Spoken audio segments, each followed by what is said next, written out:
Hey guys, I got with the picks. It is Sunday early morning. I think I just got done watching in all my years the biggest collapse that I've seen in a football game. 27 nothing and lose 31-30. I mean, that game was crazy. Tale of two halves. It actually looked like the NBA, to be honest with you. It didn't even look like NFL. It looked like two NBA teams out there. They just went on two different runs and two different halves.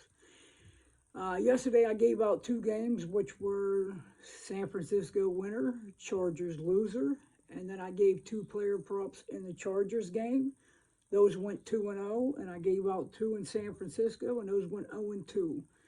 So out of the six possible plays yesterday, we went 3-3, and it was definitely a loss.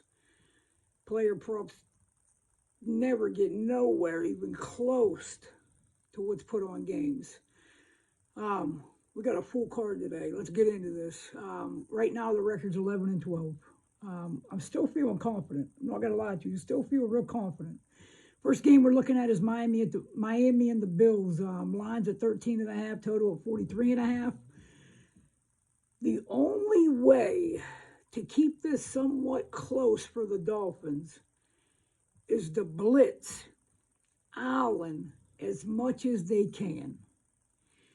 It worked in the first game.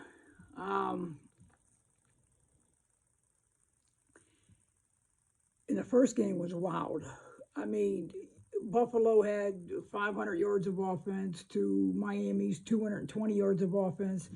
When they were put in certain situations, Bills just didn't get it done. And if you go back and you look at the numbers and if you can remember that game, Allen definitely made some mistakes in that game. Some ones that cost him the game ultimately.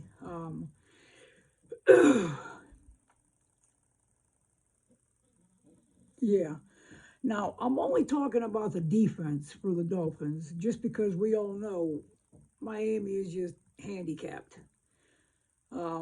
Right now, third string quarterback, um, Raheem Mostert's out. I can see in this game Miami being able to run the ball a little bit with Jeff Wilson. I can see that. Um, and I think we all know the Bills D is they're loaded. Um, and I know Skylar Thompson's a third string quarterback, but think about this.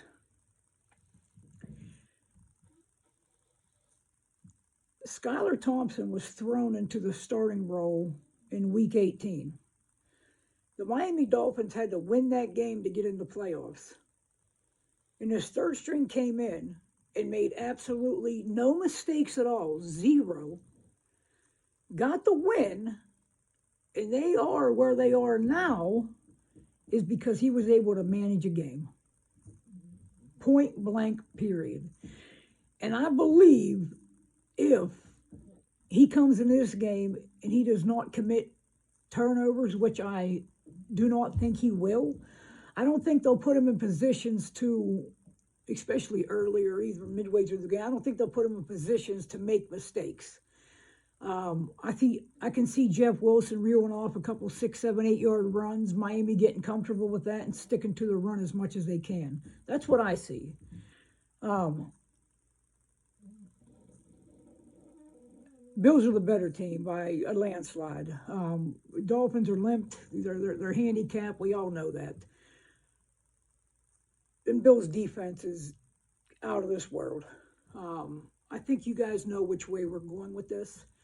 This first game, we're going to take under 43.5. The second game, Giants and Kings, this is going to be short. Both defenses have been not good, especially Minnesota.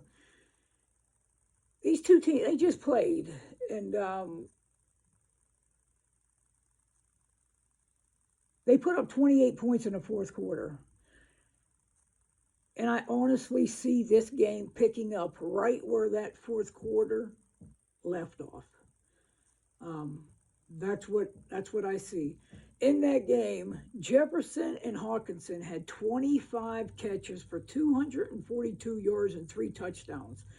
Giants had absolutely no game plan, no scheme, no nothing. And if they did, they're better off just to say they didn't.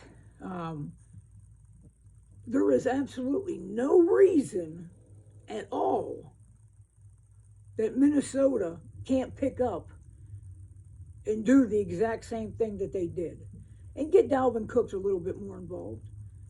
Um, Barkley ran good and hard in that game. He had about 85 yards.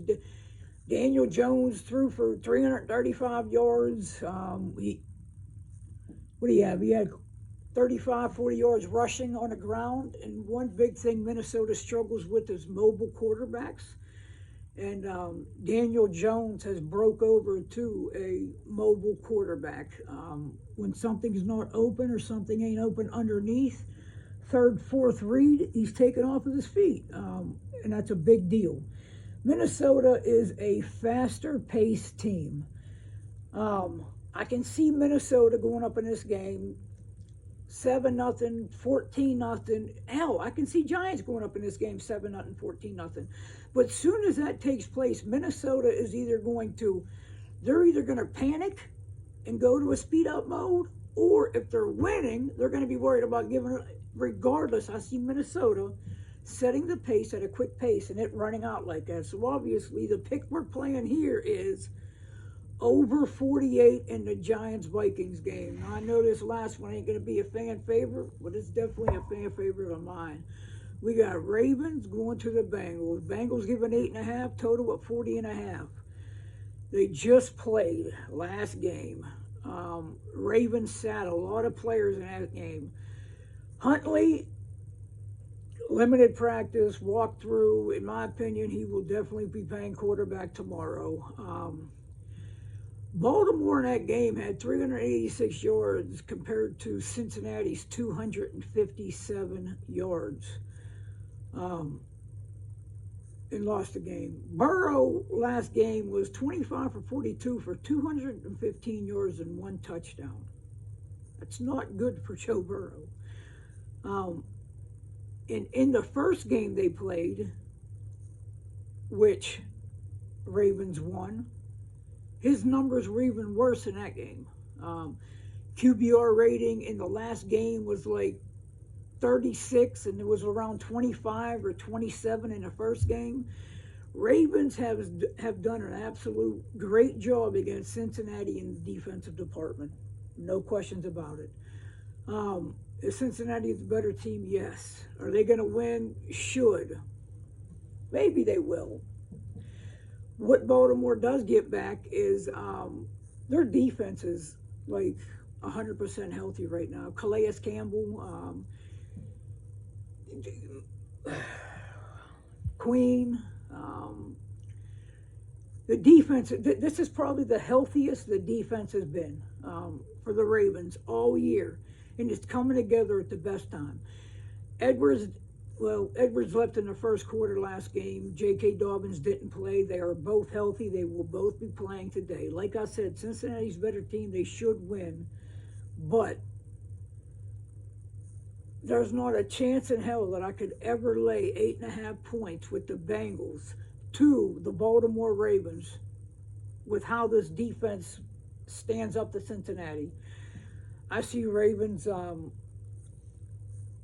this is going to be a great way to end football on Sunday night.